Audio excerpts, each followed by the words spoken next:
Hello everyone, myself Tanu Jain. I secured 656 marks in NEET 2020. My All India rank is 2763 and my general rank is 1602. So first of all, I want to thank our respected Dr. Gitendra Singh sir and our entire Biomentors team for their contribution towards my selection in NEET 2020. So I am a 3-year dropper. It is my third drop for NEET 2020. I did my 12th in 2017 and with my 12th I scored 400 marks and in my first drop 500, in my second drop 530 and in my third drop 656. तो मेरा जो Biomentors का journey है वो 2018 से start हुआ था। 2018 से पहले 17-18 में जब मेरा फर्स्ट ड्रॉप था तब मैंने आगरा में ही लोकल कोचिंग ट्राई की थी। तो उस टाइम पर मुझे कहीं ना कहीं ये लगता था कि मेरा कोचिंग में ही ज़्यादा टाइम निकल जाता है, मुझे सेल्फ़ स्टडी के लिए ज़्यादा टाइम नहीं मिल पाता था। तो फिर उसके बाद फर्स्ट ड्रॉप के बाद 18 में मैंने ये डिसाइड किया कि अब मुझे सेल्फ़ करना है, सेल्फ़ स्टडी ज़्यादा करनी है। तो फिर उस टाइम पे तो मुझे जहाँ भी डाउट्स आते थे मैं यूट्यूब पे सर्च करती थी कुछ टॉपिक्स में। तो जो मॉलिक्यूलर बेसिस में जो ओपेरॉन मॉडल वाला जो टॉपिक है, लेग ओपेरॉन वाला, मुझे वो समझ नहीं आ रहा था। तो उसके लिए मैंने बायोमेंटर्स का मैंने वीडियो देखा, तो वो चीज़ मुझे बहुत अच्छी लगी। तो फिर उसके बाद मैंने बहुत सारे वीडियोस देखे और ये देखा कि मतलब वहाँ पे वीडियोस कुछ टॉपिक्स के ही नहीं है, वहाँ पे सर रेगुलर वीडियोस अपलोड करते थे।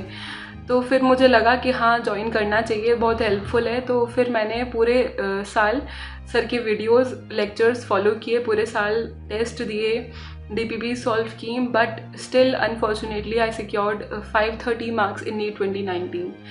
तो जो गलतियाँ मेरे से हुई थी या जो मैंने इम्प्रूव करी हैं इस साल ताकि मेरा जो स्कोर है वो 656 आ पाया NEET 2020 में, that I am going to tell you through this video. तो जो पहला पॉइंट है ना, जो मुझे लगता है कि मैंने नोटिस किया, वो ये है question practice in a time bounded manner. मेरा पहले क्या होता था कि मैं क्वेश्चंस तो लगाती थी बट मेरा ऐसा नहीं था कि मैं टाइमर लगा के कर रही हूँ। मतलब ऐसा होता था कि 50 या 100 क्वेश्चंस ही कर रहे हैं पर उसी में पूरा पूरा दिन निकल जा रहा है। तो वो नहीं करना है, आपको टाइम डिसाइड कर लो। जो भी आपको DPBs मिलती हैं रेगुलर, आपकी शाम तक DPB अपलोड हो जाती है ऐप पे, तो वहाँ पे नंबर ऑफ़ क्वेश्चंस जितने भी हैं उसके अंदर उसके अकॉर्डिंग टाइमर लगा लो और उसके बाद सॉल्व करो। और ऐसा नहीं कि मतलब एक क्वेश्चन लगा लिया तुरंत उसके बाद उसका आंसर चेक किया। सेट बना लो, एक बार में कम से कम 50 क्वेश्चन तो करो ही और उसके बाद उसके आंसर चेक करो, जैसे आप बिल्कुल फाइनल एग्जाम में अटेम्प्ट करते हो वैसे ही। ठीक है, तो ये चीज़ हो गई question practice in a time bounded manner. Second है क्वेश्चन प्रैक्टिस, वो सेकेंड है टेस्ट। तो कई बार क्या होता है, मतलब बायोमेंटर्स में तो जो टेस्ट हैं वो वीक में वेडनेसडे और सैटरडे 2 बार होते हैं और आपको सिलेबस पहले से असाइन होता है कि जो भी टॉपिक्स आपके आने हैं वो आप पहले से कवर कर लेते हो। बट कई बार क्या होता है ना कि हम सिलेबस कवर नहीं कर पाते हैं, जो भी उसमें टॉपिक्स आ रहे हैं वो हमारे सारे कवर नहीं हुए हैं। तो फिर लोग मतलब बच्चों के पास ये एक्सक्यूज़ होता है कि हमारा सिलेबस कवर नहीं हुआ है तो फिर हम टेस्ट नहीं देंगे। तो अगर आप ऐसे सोचोगे ना तो फिर आपका सिलेबस कभी कवर हो ही नहीं पाएगा।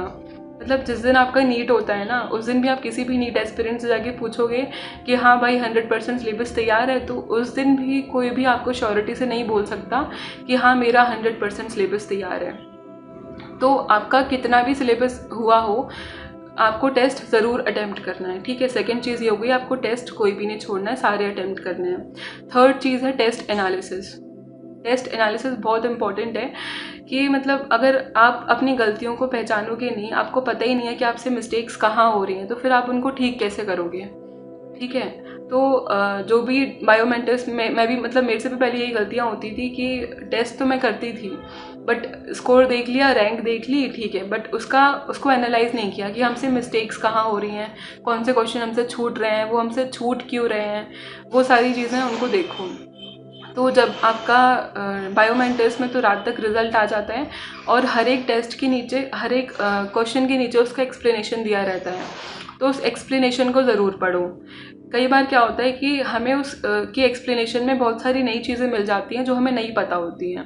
तो उसके लिए ना मैंने तो एक डायरी बना रखी थी कि जो भी आपको नया मिल रहा है टेस्ट में वो आप उसमें नोट डाउन करते जाओ और जब भी आपको फ्री टाइम हो, आपका ब्रेक टाइम हो, तो आप उसको रिव्यू करते रहो, उस डायरी को बार बार देखते रहो। तो उससे आपका टेस्ट भी हो गया और जो भी आपको नई चीज़ें मिली वो भी आपने सीख ली। और हो सके तो एक मिस्टेक्स की भी डायरी बना लेना कि जो भी आपसे मिस्टेक्स हो रही हैं वो आप डायरी में नोट करते जाओ। तो वो चीज़ बहुत इंपॉर्टेंट है कि आप टेस्ट एनालाइज ज़रूर करो, कम से कम 2-3 घंटे ज़रूर दो हर एक टेस्ट के एनालिसिस में, ठीक है। वरना अगर आप ये सोचोगे ना कि हमारा टाइम वेस्ट हो रहा है, वो आपका टाइम वेस्ट नहीं हो रहा है। मुझे भी ये लगता था कि यार 3 घंटे का पहले टेस्ट करो या 2 घंटे का टेस्ट करो, उसके बाद 2-3 घंटे इसमें तो 5-6 घंटे तो वैसे ही निकल जाते हैं, तो हमें फिर पढ़ाई के लिए टाइम नहीं मिल पा रहा है। तो ऐसे नहीं सोचना है, वो आपका टाइम इन्वेस्ट हो रहा है, वो आपको बहुत हेल्प करेगा। तो वो नहीं सोचना है कि हमारा टाइम वेस्ट हो रहा है। तो एनालाइज करने में ज़रूर टाइम आपको डिवोट करना है, ठीक है। थर्ड चीज़ ये हो गई। और यार लास्ट के लिए जो मैंने किया था इस बार, नीट के 1 महीने पहले कम से कम जो 2 से 5 वाला टाइम है ना, उसमें फुल लेंथ पेपर ज़रूर लगाना।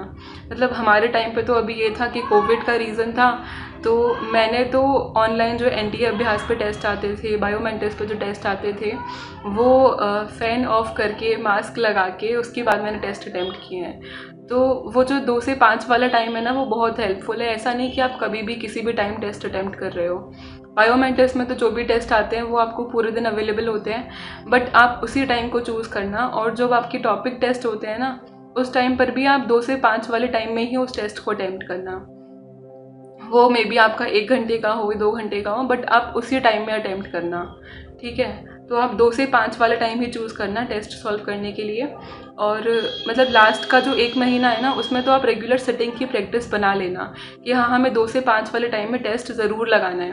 बाकी सुबह शाम आपको जो करना है वो आप करो, बट 2 से 5 वाले टाइम में टेस्ट ज़रूर लगाओ।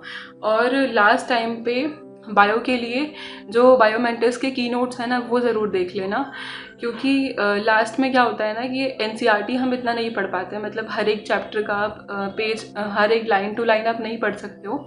बट जो बायोमेंट्रिक्स के की नोट्स हैं वो मैंने तो हार्ड कॉपी निकलवा ली थी, एज़ मुझे हार्ड कॉपी ज़्यादा सूटेबल लगती थी पढ़ने के लिए।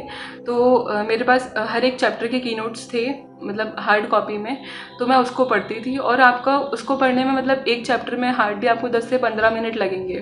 तो आप 2 से 3 बार उन सारे चैप्टर्स के की नोट्स को देख लोगे ना, तो जो आपका कॉन्फिडेंस बूस्टअप होगा ना, वो आपका जो स्कोर है वो ऑटोमेटिकली इम्प्रूव हो जाएगा।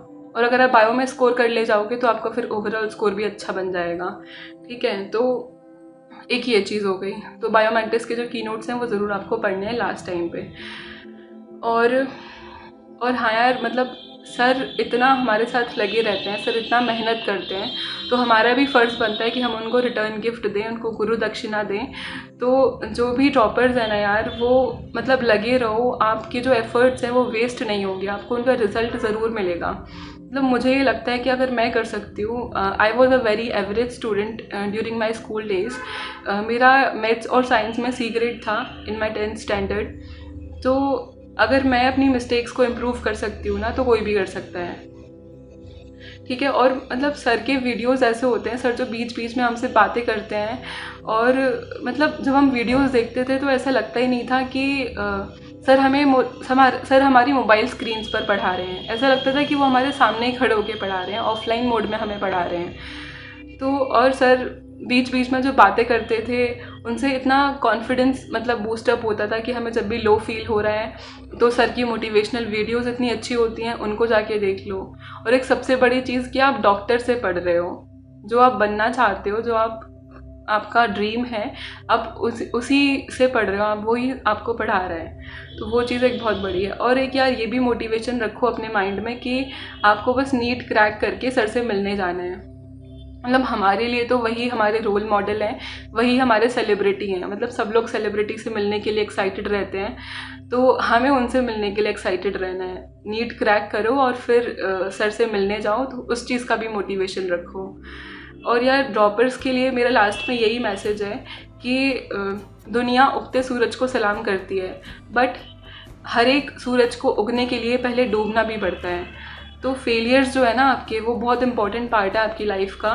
और सर भी हमेशा एक लाइन बोलते हैं कि हम या तो सीखते हैं या जीतते हैं, हम हारते कभी नहीं हैं। तो अभी आपका सीखने वाला फेज चल रहा है, अभी आप सीख रहे हो अपनी मिस्टेक से, और आप ज़रूर जीतोगे। आपका भी टाइम आएगा, आप ज़रूर जीतोगे। तो यार लगे रहो, अपने आप पे भरोसा रखो, आप ज़रूर नीट क्रैक करोगे, और सर से मिलने जाओ ज़रूर। So all the very best. And at last, thanks to Dr. Gitendra sir for giving me the opportunity to share my experience, my strategy with all the commandos of Biomantis. So thank you sir for that.